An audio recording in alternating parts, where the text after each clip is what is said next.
Hi, this is Dr. Nathaniel Mercer with NYU Langone Orthopedics. This video shows the technique for a posterior tibial tendon transfer and an Achilles tendon lengthening for foot drop. These are the authors. These are the relevant disclosures for this presentation. Foot drop is a neuromuscular condition characterized by the loss of active ankle dorsiflexion, most often stemming from peroneal nerve palsy. This can lead to the patient adopting a high steppage gait in order to clear the foot during the swing phase of ambulation in order to mitigate the increased fall risk. Depending on whether the deep or superficial branch of the peroneal nerve is involved, patients may have motor deficits in dorsiflexion or eversion and sensory loss over the dorsum of the foot and lateral leg.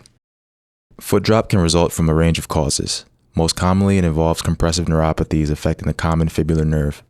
Traumatic causes like knee dislocation or direct laceration are especially relevant in orthopedic trauma. Neurologic disorders such as ALS or Charcot-Marie tooth disease should also be considered, as well as iatrogenic injuries and acute compartment syndrome. Our case presentation focuses on foot drop acquired as a result of traumatic injury. This is a case of a 30-year-old male, 3 years status post left open tibia shaft fracture following an IED blast injury, who was treated with an ORIF and flap closure and presents with a chronic untreated foot drop and equinus contracture. On exam, he demonstrates a steppage gait along with limited dorsiflexion strength and preserved posterior tibial tendon function.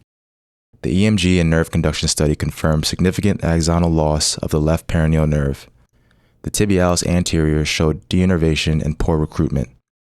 Tibial innervated muscles were spared, supporting posterior tibialis transfer as a viable motor source. Preoperative radiographs of the left ankle show a well-healed tibial shaft fracture with an intramedullary nail and interlocking screws in place. The fracture is consolidated with no evidence of implant loosening. Evident on a lateral view X-ray is a 10-degree equinus contracture at the ankle joint limiting passive dorsiflexion. No post-traumatic arthritis is observed.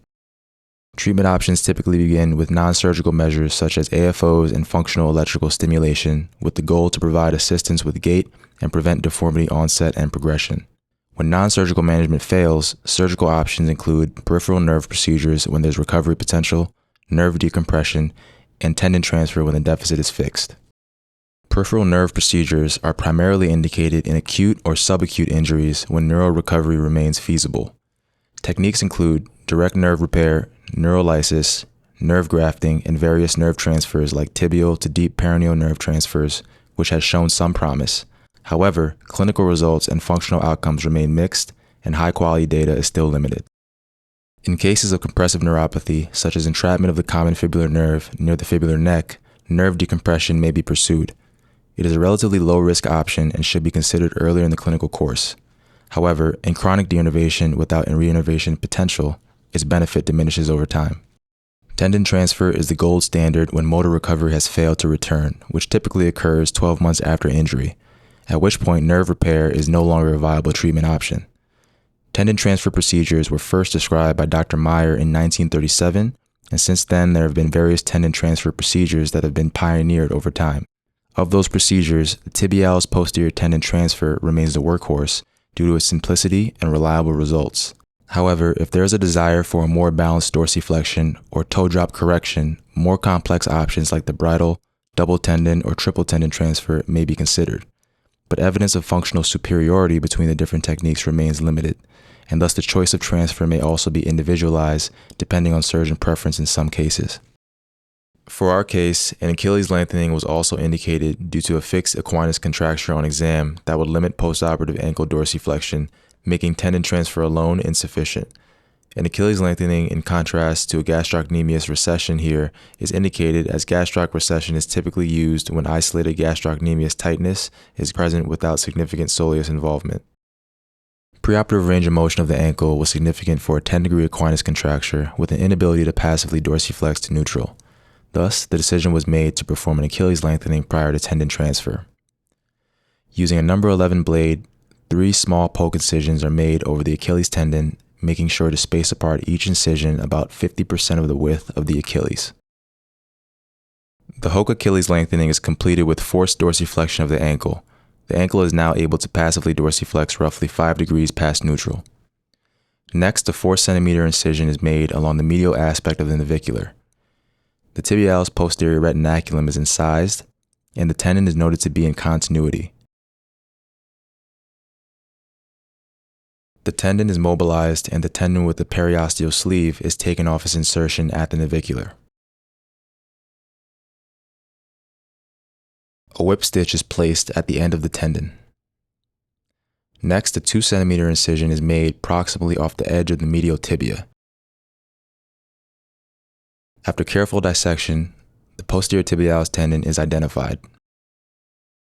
A clamp is positioned under the tendon and then the posterior tibialis tendon is drawn proximally. Once the posterior tibialis tendon is drawn through the proximal incision, the whip stitch is secured at the distal end.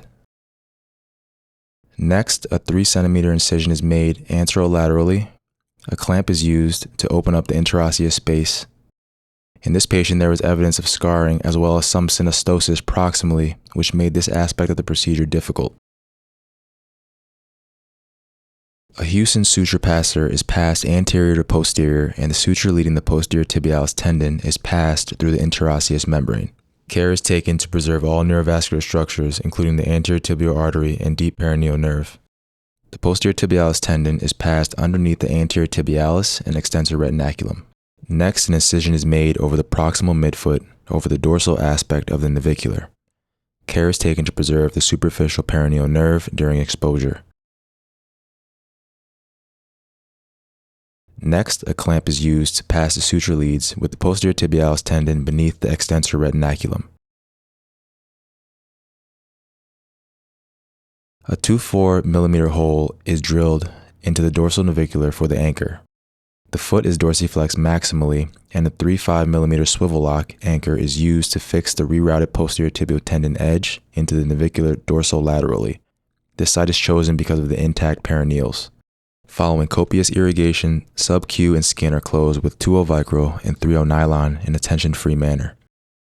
Lastly, a sterile dressing is applied and the patient is placed in a short leg fiberglass cast in neutral. Postoperative rehab following tendon transfer for foot drop follows a structured timeline to protect the reconstruction while promoting recovery of function. Immediately after surgery, the patient is kept non-weight bearing in a short leg fiberglass cast, positioned in neutral dorsiflexion for 6 weeks. At the 6-week mark, the patient is transitioned into a cam boot and begins weight bearing as tolerated. At 3 months, formal physical therapy is initiated. Rehab focuses on gait retraining, strengthening of the transferred tendons, and proprioceptive exercises to restore functional mobility. Cho and colleagues followed 17 patients over a 3-year period after posterior tibialis tendon transfer for foot drop due to peroneal nerve palsy. They observed significant improvements in validated functional outcome scores, including AOFAS, FAOS, and FAM. Despite this, dorsiflexion strength post-operatively averaged only about 33% of the contralateral normal ankle, highlighting the persistent strength deficit typical of these cases. Importantly, no patients developed post-operative flat foot deformity, reinforcing the overall safety and viability of the transfer. The second study by Matthew et al. Compared single versus double tendon transfers. Among 27 patients, they found comparable correction of foot drop between the two groups. Double tendon transfers showed better prevention of toe drop, but active toe extension was inconsistent. Ultimately, no functional superiority was demonstrated for either technique. These findings support individualized surgical planning based on patient goals and clinical presentation. When performing posterior tibialis tendon transfer, it's critical to recognize key pearls and pitfalls. First, always visualize and dissect the interosseous space thoroughly to avoid tendon binding or compression from scar. Confirm that the tendon glides freely beneath the anterior tibialis and extensor retinaculum prior to fixation. Finally, dorsiflex the foot maximally during tendon anchoring to ensure appropriate tensioning. In contrast, avoid blindly passing the tendon through the interosseous membrane, as this risks injury to the deep peroneal nerve and anterior tibial artery. Scar tissue or synostosis left unaddressed may tether the tendon and compromise function. Lastly, tensioning the tendon in plantar flexion can result in slack transfer and functional failure. Here are our references. Thank you.